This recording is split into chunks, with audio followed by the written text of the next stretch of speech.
When it comes to Tisha B'Av, we all sit on the floor, and what do we say? EICHAH, EICHAH yuam zahav. How could it be that the gold became so cheap?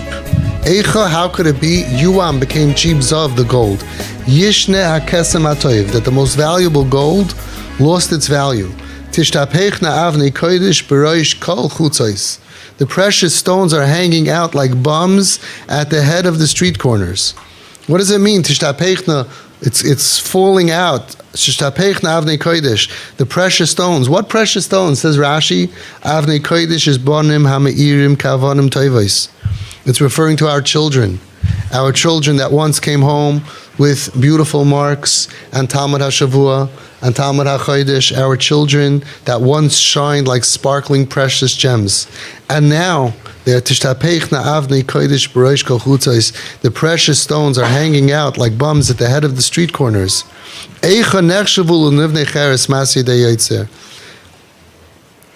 How could it be that these things that had such a value are acting in such a way that it makes them look so worthless, like cheap earthen pitchers created by simple potters? We have to know that these children are gold.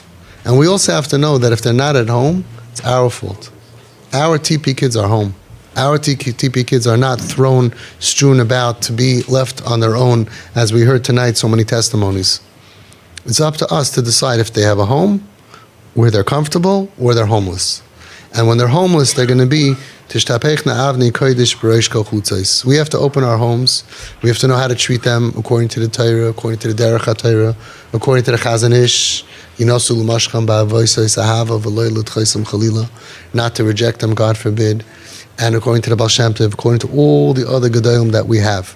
When we go outside and we see these kids smoking on Shabbos out by the lakes, out by the parks, I look there and I say, how did this happen? How did this happen? But not like what other people say. Other people say, how did it happen that these great kids are Mechal Shabbos and on the street? And I say, how did it happen that Jewish parents let their kids feel so uncomfortable at home that they have to find solace and friendship in a park? How did it happen that they're on the streets? I know they're struggling. I know they're suffering. But EICHAH, how could it be that Jewish parents are burying their kids? How can it be that Jewish parents are making a Jewish kid feel, I don't like you. I can't take this. When every Torah giant and leader says to do the opposite. Every single Torah leader, wherever you go, whether you're Litvish, Hasidish, you're Svardish, doesn't matter. They all gave us direction, and yet, of course, it's painful and difficult, but how can it be? How can it be? I go outside and I see kids, and they say, everybody hates us. Everybody looks down at us. EICHAH. Why are they on B'reish Kol Chutzos? Why are they thrown out on the street to fend for themselves? Why are girls having to find sources of income because daddy and mommy can't give them money because we don't like the way you're dressing or we don't like what you're doing with the money, and they have to do much worse things to get money, girls and boys. Like we heard tonight. Kid had to sell drugs, right? To sell drugs to get money because Tati and Mommy wouldn't give him money. Meanwhile, they came here, they did what they had to do, and the kid is not selling drugs, not doing illegal activities, and he's not using drugs. So I look outside and I say, what is happening here? What would the Baal Shem Tov say?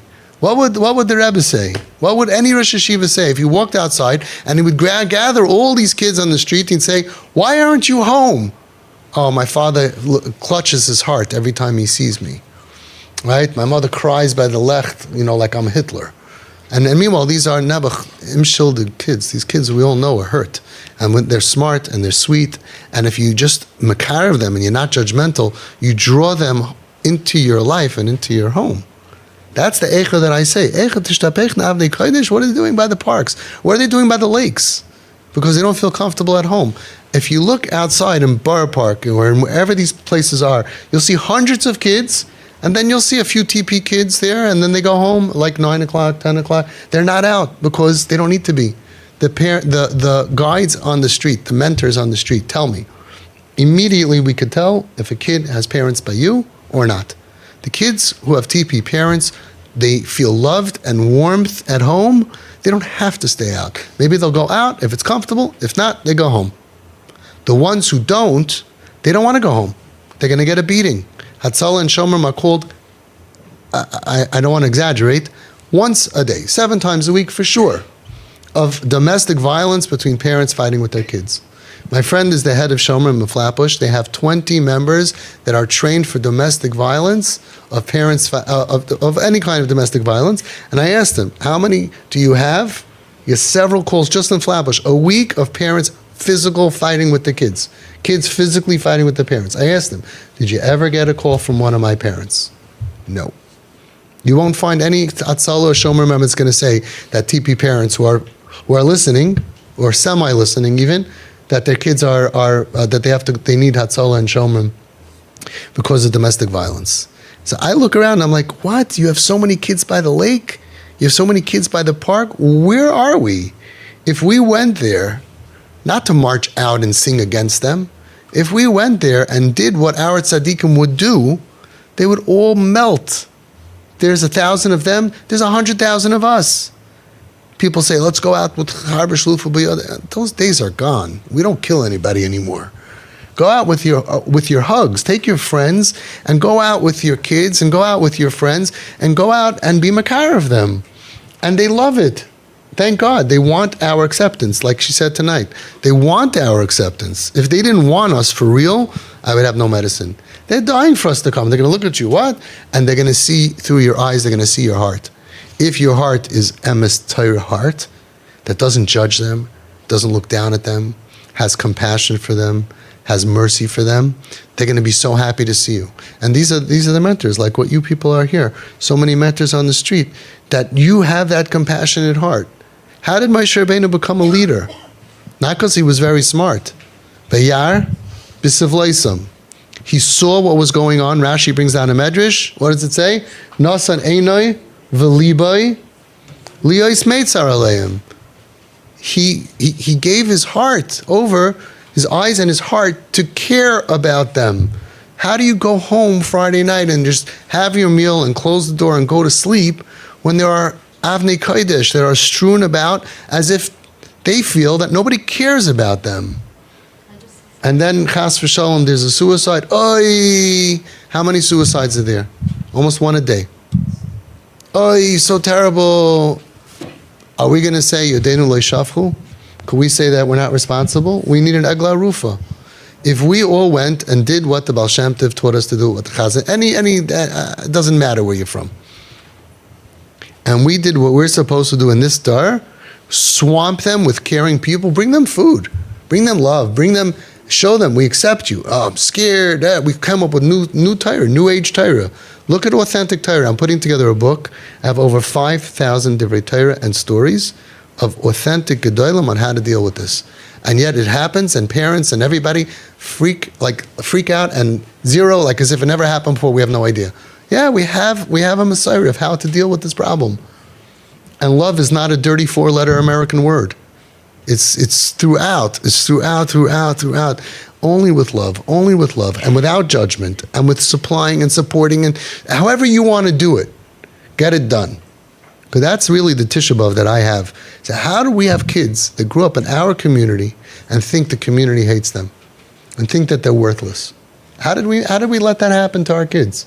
They struggle. Yes, and because of their pain, they have different color hair. Yes, and they're not. Yes, and they don't. Yes, I got it. I got the problem. But what happened to us as a community to be the solution? Who's going to be the solution if not us? We have such success at saving kids. So we have to create an army. You have to create an army. And it has to start with you. You have to teach your friends that we don't just ignore them. These are our kids. And if we did that, there wouldn't be all these kids on the street. There would be 90% would be home, and they would get better, and we wouldn't have this pull from the street and the anger and all these organizations that the Freya kids who were rejected. You know how much pain we have in Klal Yisrael from kids who were rejected against the Torah? Kids who were rejected against the Torah and left for dead, and then they somehow didn't die, and they created an organization, and then we have a big problem now. You know how much we're suffering from these people? It's our fault. It's our fault. We didn't medicate them. We didn't treat them properly. When they showed issues and problems, we used rejection. We used small daicha. And we didn't do the right thing.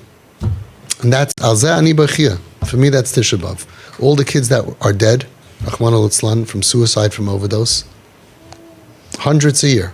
Hundreds of parents burying their kids that didn't have to be. Hashem has his cheshbon, but al pi teva, we know what works.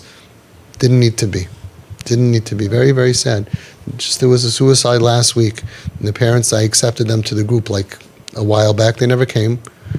Everything's bashert, but the kid's gone. I don't know why they didn't come. Whatever. And I'm not saying that if they, we never had a suicide. B'li ein hara, David should weiter helfen, and this kid, killed herself. So we have to really cry for the kids who are gone, and we have to cry for the kids they're waiting for us. They're so open to it. Just they don't trust us. So I'm going to end with this story. I said it many times, but it just really brings it out. It's a true story. All my stories are true. It was before Rosh Hashanah, Friday night, and I told my kids, for chinuch purposes, I wanted to be mechanech them. I said, we need schusim before Yantif.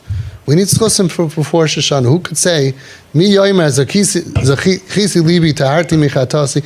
Who doesn't need an extra schus? So what are we going to do? Friday night, instead of whatever we were going to do, even learning, let's go out. Let's go to the parks. Let's go out to the park and to go visit the sick. To go raise up the broken. It's not a mitzvah? It's a mitzvah. So I took my 20, I had two kids, 21 and 17, I think, or 20 and 16. I took them with me. I didn't want to go to the big park. There's two parks. One of them has like 60 to 100 kids. I don't want to overwhelm them. So I went to the small one. And as we got closer, there was a boy and a girl walking. The girl was not really dressed too much, and I saw cigarettes in their hands. And as he got like a half a block away, I guess he saw him walking towards them, and I saw the hand go behind his back, which according to the Mishnah Berurah means that he's not a Machal Shabbos B'Fasya.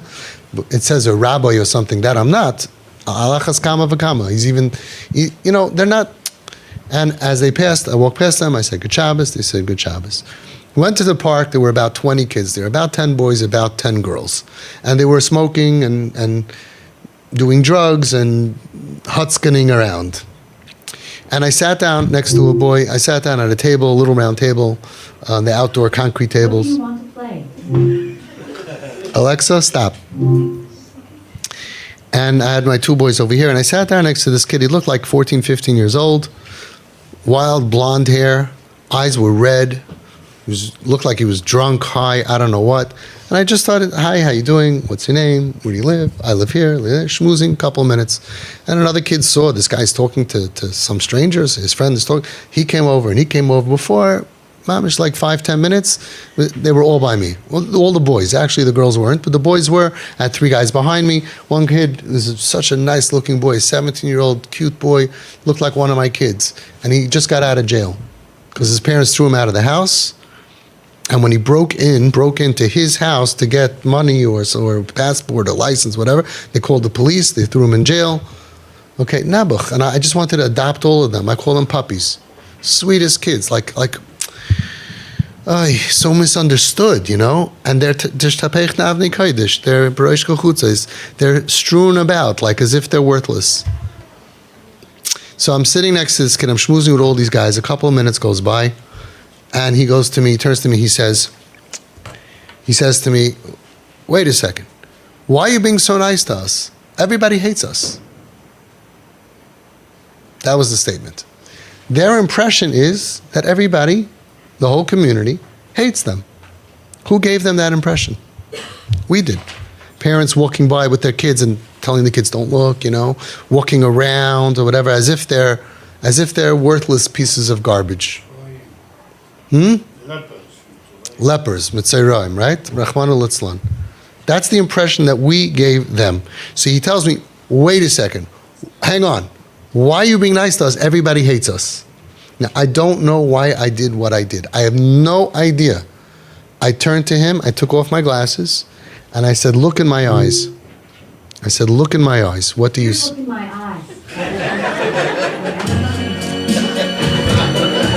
Alexa! Stop. She's out of control tonight. Never had this before. So I don't know why I said this to him. I turned to him and I said, look into my eyes, what do you see? I have no idea why I said it. This 15-year-old punk, right? This drunken, red, I don't know what he was smoking, what he was drinking. His eyes were like, He looks in my eyes. You don't have to go to a chacham. He looks into my eyes and he says the following words. He goes, you don't hate us. You're not a bad guy. He could see because the eyes are the gateway to the soul. And he was somehow able to see the truth, that I don't hate him. I don't look down at him. I feel very bad for him. In fact, I'm sure that if I went through what he went through, I would be a lot worse than him. And I believe in him. I believe in them. It's the truth. And that's it. That's all we need to do. They're going to say, what are you doing here? And you're going to say, I just came to chill. I just came. I wanted to see you. Can I get you a drink? Can I invite you for a meal? There's Shiva of Chaim Berlin. Der Shiva of Chaim Berlin soll sein gesund. Reb Aaron Schechter soll sein gesund. Shlita. He went outside Friday night. He was going somewhere to a simcha. He saw 4 Jewish boys smoking on Shabbos. What did he do? Scream at them? Shabbos! Shegit! He went over, he said, boys! In English, boys. Ich hab euch lieb. I love you. I love you. That's what he said. Boys, ich hab euch lieb. I love you.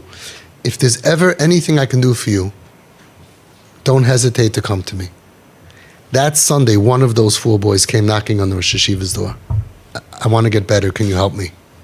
And with the help of the Rosh Hashiva, he went to yeshiva and he became Shemet Torah Mitzvahs. The attitude of Torah is, I'm here to help you. The attitude of Torah is, we love you. But as a community, EICHAH, how is this possible that we messed up so bad? That we give the impression to these heilige neshamas that are chelik elika mimal mamish, that we give them the impression that we think that they are junk. That's what I feel. I feel bad for them, but I feel worse for us because we're failing as a community to do what our tzaddikim, authentic gedolim, taught us to do. I had a Rav who was arguing with me, no, the parents shouldn't this and that. I said, Unschuldig, Rabbi, where are you from? Where are you from? He's a musmuch of Torah V'das.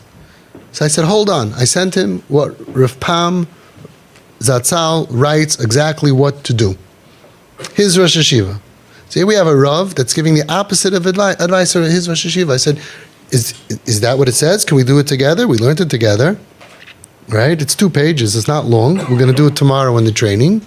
I said, so that's what I'm saying to do. Is that wrong? You're right.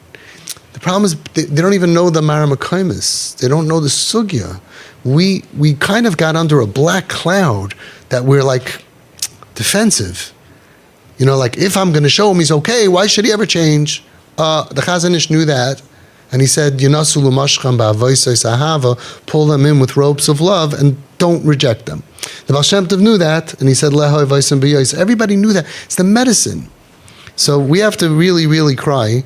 Eicha yuam zov yishna kasam atoiv. How could it be that the gold, chelik l'kam imal, that they feel that they're not gold?